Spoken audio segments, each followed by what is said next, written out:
Hello students, welcome to Nilachal Polytechnic. Myself Amarendra Mishra from Mechanical Engineering Department. My subject is Strength of Material. Here in this video, I am going to start with the third number chapter of the subject. The name of the chapter is Two-Dimensional Stress System. These are the contents we have to cover in the chapter number 3. What is oblique plane? Concept of normal stress, tangential stress and resultant stress. Determination of stresses by analytical method, also by graphical method. Finding out of principal plane. Determination of principal stresses as maximum and minimum principal stress. Graphical method for determination of normal stress, tangential stress, resultant stress on oblique plane by Morse circle. Different methods of stresses acting upon the body, like and unlike direct stresses acting upon the body. By graphical method, we have to find out the stresses on the body. Verification of analytical method with the graphical method and some problems related to it. Comes to introduction part. In earlier chapters, we are going to study that the load is applied along the lengthwise or along the axial direction, that may be along the x direction or that may be along the y direction. There is single stress acting upon the body. During that time, it is easy to find out the failure of the body. But in our engineering practice, the bodies or members are not subjected to single type of load. Rather, they are subjected to direct stresses in different directions and also along with the shear stresses.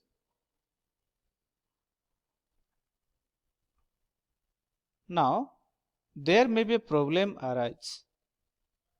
It is impossible to find out the resultant effect while the number of stresses are acting upon the body.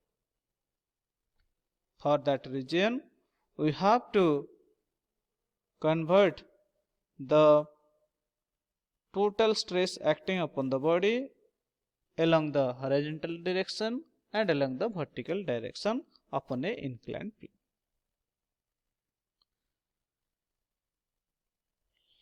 On the figure shown to you, a body is subjected to stresses sigma x along the x direction, sigma y along the y direction, tau xy complementary shear stress along the all surfaces of the body. On the third figure, this is a cubical body. It is having three axes, sigma x, sigma y and sigma z, and it is applied with the shear stresses along the 6 planes or 6 faces of the cube. Our main aim is to find out the resultant effect of the body while they are applied with the number of stresses. So for that reason, we have to go for study about in oblique plane or inclined plane. What is the concept of inclined plane? Why you are needing the inclined plane? Under the complex loading, a structural member experiences larger stresses on inclined planes than as on the cross section. The knowledge of maximum normal and shear stresses their plane's orientation assumes the significance from the failure point of the view. As shown in the figure A, we are having a body is subjected to load P at along its length. So the failure of the body can be takes place at the imaginary plane, and that imaginary plane is makes an angle of theta with the vertical plane. This is the vertical plane, this is the horizontal plane. Now after failure of the part, it is converted into two halves, B and C part. We have seen that after failure there is an inclined surface is created upon the failured body, but this plane makes an angle with the horizontal plane or with the vertical plane. Our main aim, if we are going to study the inclined plane, we have to take here the angle made by the inclined plane with the vertical plane. This is the vertical plane, this is the horizontal plane. We have to assume the plane is making an angle of theta with the vertical plane.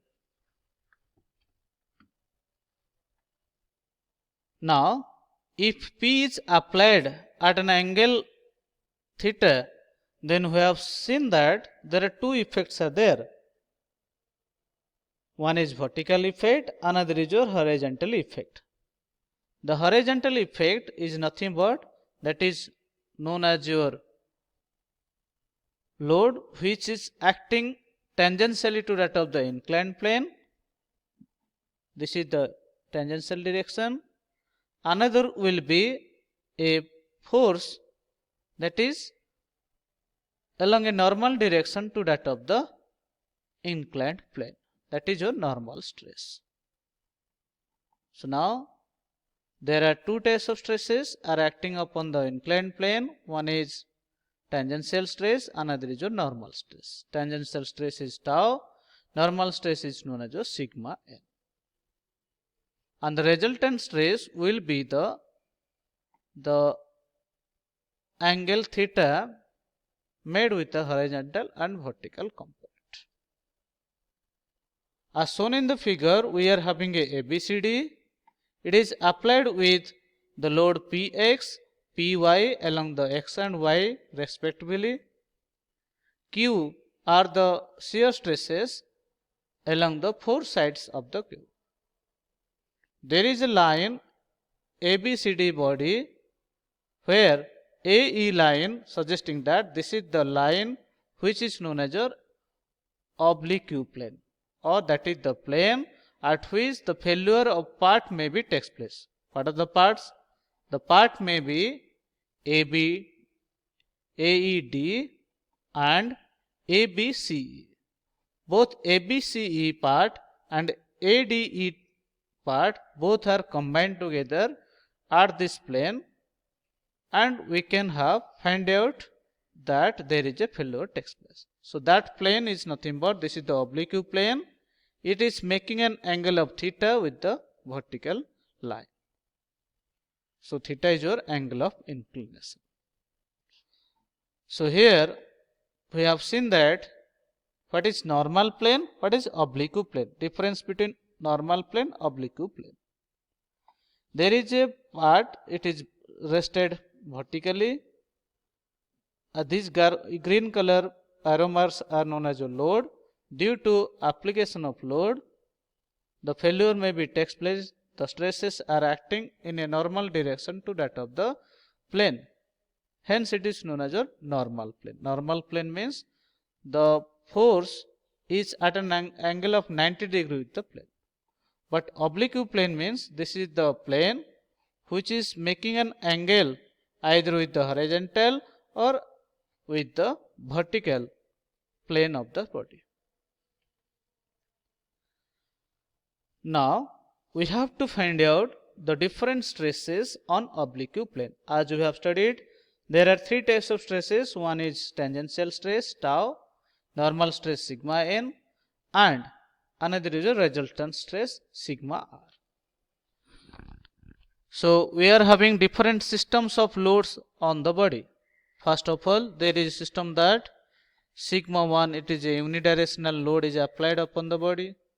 The body may be applied with the stresses along two mutual perpendicular direction, means along x direction, along y direction. X direction is sigma 1, along y direction it is sigma 2. The member may be subjected to simple shear stress, means only the body is applied with the shear stresses on the fourth side of the body. There is another case that may be the body is subjected to direct stresses along x and y direction as well as the shear stresses along the all sides of the body. There are two methods which are used to determine the stresses on the inclined plane. One is analytical method, second one is your graphical method. So analytical method means that is we have to formulate the value for normal stress, tangential stress and resultant stress. Graphical method means we have to show you the normal stress, resultant stress and shear stress acting upon the inclined plane for different loading systems of the body. That is by Morse circle. In later the class we are going to study about graphical method and analytical method. Let's start with analytical method. In analytical method we are going to find out the stresses. We have already discussed normal stress, tangential stress and resultant stress. While there are different cases of load system on body, one is body subjected to direct stress one plane, body subjected to direct stress two mutual perpendicular direction, body subjected to direct stress and shear stress along two mutual perpendicular directions. Let us consider the stresses on oblique plane while there is a direct stress in one plane only. As shown in the figure, we are having a body, a figure, P load is applied. Now it is deforming or failure takes place in a plane, that is your inclined plane. It is having two components, one is tangential component, another is a vertical component. Tangential component is your tau shear stress and sigma n is equal to normal shear stress. As shown in the figure, we are having, see that P is the load which is an angle of theta. Now, if theta is the angle made by the load with the surface, then we are having two components. One it is your horizontal component, another is your vertical component. So horizontal component is nothing but this is the horizontal component. So this is your shear stress or tangential stress. Tangential stress means the component of force is parallel with the inclined surface. Now shear stress is equal to your shear force by area of the cross section. Now we will got that vertical component as your P sin theta, horizontal component as P cos theta. Now normal stress means vertical, you have to go for vertical component. Shear stress means horizontal component.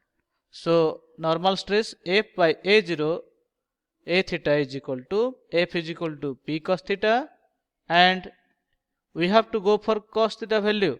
So A0 by cos theta. So P by A cos square theta. A theta is nothing but that is your area of cross section of the body. Similarly, shear stress is equal to P by sin theta by A0 by cos theta, and we are getting that P by A is equal to sin theta cos.